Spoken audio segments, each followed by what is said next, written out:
Hey guys, 681 Shadow. Welcome to our first game, week 1 game of CPC Season 6. We're hopefully gonna try to do good in this season, at least better than the other seasons that we've haven't done too well in. But we are here, new team and everything. And so just to run over the roster real quick, 'cause I'm not doing a draft analysis for this season, since we are not requiring uploads. Instead, it's sort of like if you want to upload, you can, and there's sort of incentives for it. So my team, as follows, is Mega Scizor, Clefable, Tangrowth, Toxapex, Azelf, Dugtrio, Kyurem, Komala, Mienshao, and Chandelure, with my Z user being Kyurem. We can have two Z users, but my only option for the second one would be Komala, since it has to be below 10 points, and I felt that wouldn't be a very good option for me. So we're going to sort of save that second Z user for potentially later if we pick up a Pokemon that could be a better Z user for that spot. But this week we are taking on Techno, coach of the Carolina Pantherians, and his team is Bruxish, Mega Charizard X, Excadrill, Tyranitar, Crobat, Chestnut, Alola Ninetales, Porygon Z, Vaporeon, and Slurpuff. So definitely a very solid team from my opponent here, and definitely very scary. So, and his Z users are Excadrill and Bruxish. So, to begin with my prep here, and also for this season, because if you've seen my previous seasons, I like to have a sort of nicknaming scheme, usually from an anime. And this season, we're gonna go with JoJo's Bizarre Adventure names. So we're going with stands, which is pretty cool. Some of them I could probably change up to make fit better, but I just basically got these off the top of my head. So so to start off with my prep, first off we have Toxapex, which is one of our physical walls this week. Really deals with a lot of his team. Mega Charizard X outside of Earthquake. Definitely deals with T-Tar and Excadrill, outside of Earthquake. Not really Excadrill, but T-Tar if T-Tar doesn't have Earthquake. Alola Ninetales doesn't do too much to it. And neither does Crobat. So definitely Toxapex is a very important tank for this match. And we are also carrying the HP flying because we are trying because of the Chestnut, so I can have some coverage for that. But he opted not to bring the Chestnut this week, so that move slot's basically not going to be pretty useless for me. Then next up, I brought the Mega Scizor, which is a pretty standard set. Definitely does very well for Alola Ninetales, just completely obliterates that Mon. And overall, it's a pretty nice pivot. Could be a revenge killer as well.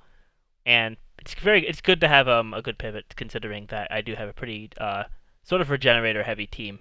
So next up we have Kyurem, who is I'm running a Scarf set this week, which which has just 4 attacking moves. So the Scarf set basically allows me to be faster than his entire team except for Excadrill with except for Excadrill under the sand if he has I think it's what I don't remember the Sand Rush. That's the ability. Yeah, if he has Sand Rush in sand, he's faster than my Kyurem. But Kyurem outspeeds the rest of the team, barring of course like Scarf and Dragon Pulse is a one-hit KO to offensive Mega Charizard X.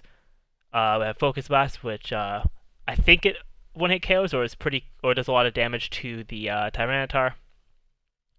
Then I have Flash Cannon for the Ninetales, and I'm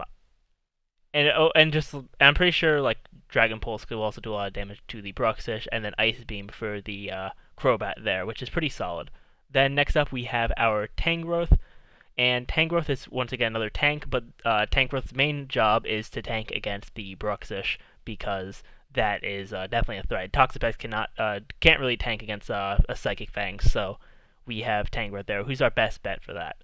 Then next up we have Dugtrio, which I kind of messed up on this, and you'll see why when we go into Azelf. But this should have been a Scarf Dugtrio, but instead it has Sash. But otherwise, it's a pretty standard set: Earthquake, Stone Edge, Sucker Punch, and Memento. And it's definitely going to be very solid with the Zard X, which we have Mega Turn 1. He'll Mega Evolve, and he'll be able to get hit by Earthquake, which is pretty nice. Definitely does well against T-Tar, and could do good against extra drill if it was Scarf, but I unfortunately forgot to give it a Scarf instead of a Sash, which does sort of hinder it. But then lastly we have the Azelf, which is going to be our actual lead with a Sash and standard stuff like taunt and all that fun stuff. So yeah, taunt, stealth rock, all that fun stuff. So we're gonna start the battle here. So we're gonna go. Let me actually move. Yeah, let me see if normal's fine. Okay, so we're gonna lead off with Azelf. Okay, no, I'm gonna slow it down. He's gonna lead with the Crobat. He goes for the U-turn right here, which is a very good play. He gets a crit, which is a little unfortunate. And as he goes into the Bruxish, as I go for the Stealth Rock, which is very important for the Zard, then he's going to Aqua Jet me and knock me out, which is unfortunate because I can't really get any damage on this thing now with Azelf. So then I switch into my Tangrowth as he goes back into his Crobat. As I go for the Giga Drain, doesn't really do much damage. Just trying to see what he's going to do here. So here, I'm going to stay in. I see Brave Birds because I take a bit less than half, and I go for the Rock Slide, which does a good amount of damage to his Crobat here, which is definitely really good for me. So here he's going to, I believe he's going to go for the U-turn, but I switch out into the Toxapex, which can tank U-turn pretty easily. So he U-turns and he goes out to the Tyranitar here, which gets the Sand Up. So this turn I'm going to, I believe I go for Scald on the T-Tart, maybe trying to get a burn. As he goes for the Stealth Rock, which is fine. Doesn't really hurt me too much other than Kyurem. So, I mean, that is what it is. And I go for the Scald, doesn't really do that much, no burn. As he goes into the Ninetales, as I'm going to switch out into the Scizor. Great play by me. So I gotta hype myself up there. I was really predicting, yeah, because I feel like I definitely predicted that. So he went in and sacked this thing off, which is good. Cause I just went for the Mega Evolve knockoff because I felt like that was my safest play with the Mega Scizor on that turn. So then he's gonna go out to the Charizard here, which Charizard's definitely a really big threat. So I'm gonna switch out, go into my Toxapex, as he is going to go for the Roost, which was the best play for him without a doubt. As now with Toxapex and Zardin, he's gonna switch out Zard to go into the Ninetales as I go for a Scald. I do get the burn here, which is really good. This thing's on a timer now. So now this turn, I believe he goes for the Aurora Veil here, as I go for the Baneful Bunker, which I mean I would have been slower than him anyway, so he would have gotten it up anyways. But I probably could have killed him faster. It's probably better that I did that. But now he's gonna go for the Encore and block me into Baneful Bunker, which forces me to switch out and go into my best play here being the Mega Scizor. It might have been more advantageous to stay in until he switched out, but he predicted me had the Hidden Power Fire, so definitely very solid prep on Techno's part for sure. So I'm gonna go into my Dugtrio now, which sadly isn't Scarf, but we should go for the Earthquake and knock that thing out. Because if we were Scarf, this would be a whole different story. But he's going to go into the Bruxish now, which either way, I can't live a hit from a Bruxish, so I'm going to switch out into the Mon that can live a hit from it. As he goes for the Psychic Fangs, it does 43%, but with Leftovers Recovery, I will still be able to live that. So here, he's going to switch out, go into Tyranitar, as I go for the Giga Drain, seeing as that's pretty much my best play here. And doesn't do that much damage, but I do get some health back, and it's still pretty good, so we're still a bit over half.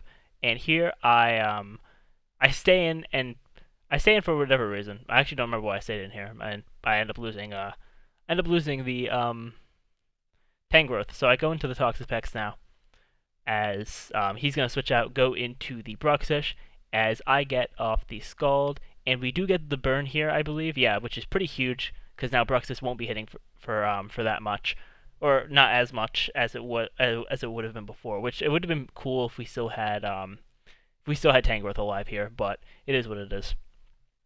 So, gonna Scald there, and we get into a little bit of a mini stall fest here because he's gonna try to because he's gonna see that that his Earthquakes after this turn he'll see that his Earthquake isn't really gonna do that much to me. So he actually goes for the Dragon Dance, and we basically have a whole thing of him going for Dragon Dance, Earthquake, and Roosting, while I'm basically Scald, Baneful Bunker, and Haze. So we have like a mini stall fest thing that goes on for a few turns here, which is it's always fun when that happens. Because I'm gonna switch it up to normal for the time being. I go for the haze there. His stat boosts are gone. Then this goes on for a few more turns. Yeah, so he earthquakes there with no boost, and it does a bit less than half. He's gonna Dragon Dance there. Yeah, I think this is the turn. Okay, no, he's probably gonna, okay, yeah, no, he earthquakes, and it was a crit, which is really unfortunate. And now it's really unfortunate too, because if because I'm fairly certain that if Doug Trio right here was Scarf, I had this game, which really does suck, because I probably could have earthquaked the Zard, earthquaked the T-Tar, I could have earthquaked the Zard. Then he goes on the Bruxish. I switch into Kyurem, try to knock out the Bruxish because it's low, and then say keep Kyurem in until it dies, and then Doug Trio comes back in. That probably would have been my game plan if Doug Trio was Scarf, but sadly, we are Sash. So Doug Trio comes in here, and I go for the Sucker Punch, and it lives. And he's going for the Flare Blitz and kill both him and himself. I don't know why he didn't just go for Earthquake to try to preserve differential. Maybe it just didn't kill. I'm not actually sure on that, but actually I probably did. I don't think Doug Trio is really that defensive. But now he goes into T-Tar as I go into Kyurem. I hit the Focus Blast, and T-Tar goes out.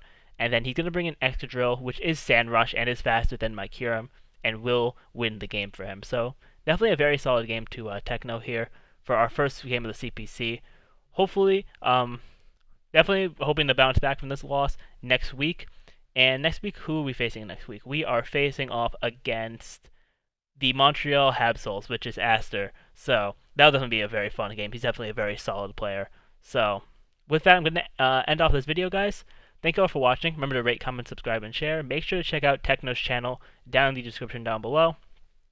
And I'll see you all next time.